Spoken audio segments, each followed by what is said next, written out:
પ્રેરણા, કમલની કર્મઠતાની કમાલ. ભારતના રાષ્ટ્રપતિ ભવનમાં સન્માનનીય રાષ્ટ્રપતિના હાથે સન્માન પામવાનું ઘણા ભારતીયો સ્વપ્ન સેવતા હોય છે. 1.25 અબજથી પણ વધુ વસ્તી ધરાવનાર આ દેશમાં બહુ ઓછા લોકોને આ સિદ્ધિ મળે છે, અને એમાંય ઓછું ભણેલા કે નાના ગામમાંથી આવતી વ્યક્તિઓને જ્યારે આવું સન્માન મળવું જોઈએ ત્યારે આપણા આનંદનો પાર રહેતો નથી. આવું એક નામ છે કમલ કુંભાર. આજથી 42 વર્ષ પહેલાં એનો જન્મ મહારાષ્ટ્રના મરાઠાવાડના ઉસ્માનાબાદમાં હિંગલવાડી નામના ગામમાં થયો. પિતા પાસે કોઈ સ્થાયી નોકરી નહોતી. રોજ રોજ છૂટક મજૂરી કરીને તેઓ પેટીયું રળતા હતા.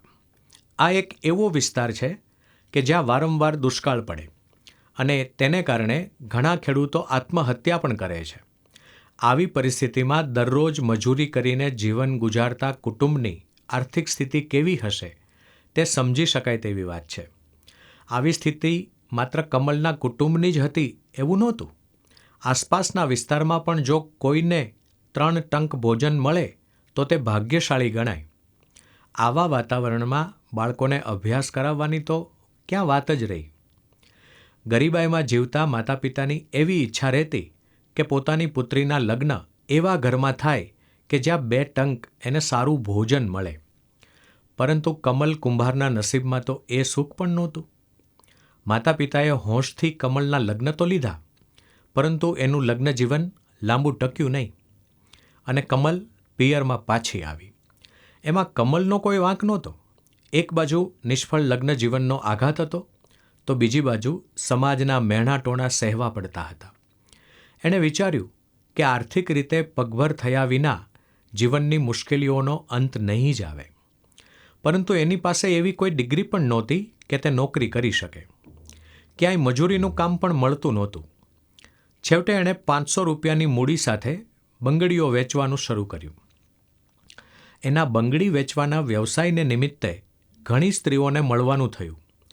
ત્યારે એને સમજાયું કે સ્ત્રીઓ આર્થિક રીતે કેટલી બધી પરાવલંબી હોય છે. કેટલીક સ્ત્રીઓની પરિસ્થિતિ જોઈને એનું દિલ દ્રવી ઉઠતું. એને સતત એમ થતું કે એને કેવી રીતે મદદ કરી શકાય. કમલ પાસે ન કોઈ પૈસા હતા કે ન તો અનુભવ, પરંતુ જીવનના સંઘર્ષે એને ઘણું શીખવ્યું હતું. કમલ કુંભાર બંગડીઓ વેચતી અને એમાંથી થોડી બચત કરતી હતી. 1998માં એણે પોતાની બચતના થોડા ઉધાર પૈસા લઈને 2000 રૂપિયામાંથી કમલ પોલ્ટ્રી અને એકતા પ્રોડ્યુસર કંપનીની શરૂઆત કરી, જે આજે મહિને 1 લાખ રૂપિયાનું વેચાણ કરી રહી છે. ધીરે ધીરે એમાં બીજી સ્ત્રીઓને જોડતી ગઈ. એ પછીના વર્ષે એણે સંત ગોરોબા કાકા સખી સ્વયં સહાયતા સમૂહની સ્થાપના કરી. કમલના નેતૃત્વમાં સ્ત્રીઓ કામ કરવા લાગી અને એટલું સમજવા લાગી કે નસીબને કે કોઈ વ્યક્તિને દોષ દેવાને બદલે પુરુષાર્થથી જ જીવન બદલી શકાય છે. સ્વયં સહાયતા સમૂહની પહેલા દિવસની બચત માત્ર 20 રૂપિયા હતી, પરંતુ ધીમે ધીમે આ બચતમાં વધારો થતો ગયો. કામને શીખવે એ ન્યાયે કમલ કુંભાર આગળ વધતી ગઈ. હવે એનું લક્ષ્ય આસપાસના ગામડાઓની સ્ત્રીઓને પણ આમાં જોડીને સ્વયં સહાયતા સમૂહોનો એક મહાસંઘ બનાવવાનું હતું, જેથી વધુમાં વધુ સ્ત્રીઓ આ આર્થિક ઉત્થાનના પ્રયાસમાં જોડાય અને એમનું જીવન ધોરણ પણ સુધરે. કમલ આટલેથી અટકી નહીં. એણે આશા કાર્યકર્તા તરીકેનું શિક્ષણ પણ મેળવ્યું, જેથી તે ગામની પ્રત્યેક ગરીબ મહિલા અને બાળકોના સ્વાસ્થ્ય સંબંધી જાગૃતિ લાવી શકે. આનો એક લાભ એ થયો કે કમલને હવે એક ખ્યાલ આવવા લાગ્યો કે ગ્રામીણ વિકાસ માટે શરૂ થયેલા સરકારી કાર્યક્રમો કે સરકારી યોજનાઓ સાથે સ્ત્રીઓને કેવી રીતે જોડવી કે જેથી એમના જીવન ધોરણમાં સુધારો થાય. એણે ઘણી મહિલાઓને વીજળી વિભાગમાં કામ અપાવ્યું. એમના વિસ્તારમાં અક્ષય ઉર્જાની યોજના આવી તો કમલે ઉર્જા વિશેષજ્ઞની તાલીમ લીધી.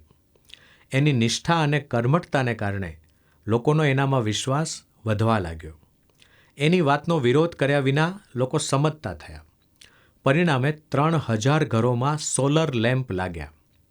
Women in clean energy programme અંતર્ગત મહારાષ્ટ્ર અને બિહારની 1100 મહિલાઓને એણે તાલીમ અપાવી. કમલના અથાગ પરિશ્રમે એને સુપર સખી તરીકેની નિયુક્તિ અપાવી. એટલું જ નહીં, તેને પોતાના અનુભવોની વાત કરવા માટે ઇન્ડોનેશિયાએ આમંત્રિત કરી. ઈસવીસન 2012થી 2015 દરમિયાન ઉસ્માનાબાદ જિલ્લામાં ભીષણ દુષ્કાળ પડ્યો.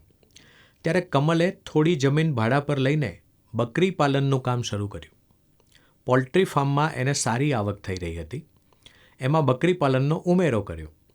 પહેલાં તો અહીંનો ગ્રામીણ સમાજ માત્ર ખેતી પર નિર્ભર હતો, પરંતુ કમલની સફળતાથી પ્રેરાઈને ઘણા લોકોએ આવા કામ શરૂ કર્યા અને આવકના અન્ય સાધનો ઊભા થયા. યુએનડીપી અને નીતિ આયોગ દ્વારા 2017નો women transforming India award Pranab મુખર્જીના હસ્તે, CII ફાઉન્ડેશન દ્વારા માઇક્રો એન્ટરપ્રાઇઝ માટે વુમન એસ્કેમ્પલર એવોર્ડ અને રાષ્ટ્રપતિ રામનાથ કોવિંદના હસ્તે નારી શક્તિ પુરસ્કાર મેળવ્યો. એના સંગઠનો અને સંસ્થાઓ સાથે આશરે 5000 સ્ત્રીઓ જોડાયેલી છે અને તેને પગભર બનાવવામાં કમલ મદદ કરી રહી છે. કમલ કુંભાર જુદા જુદા 6 વ્યવસાય કરીને સિરિયલ આંત્રપ્રેન્યોરની રોલ મોડેલ બની ચૂકી છે. પ્રીતિ શાહ.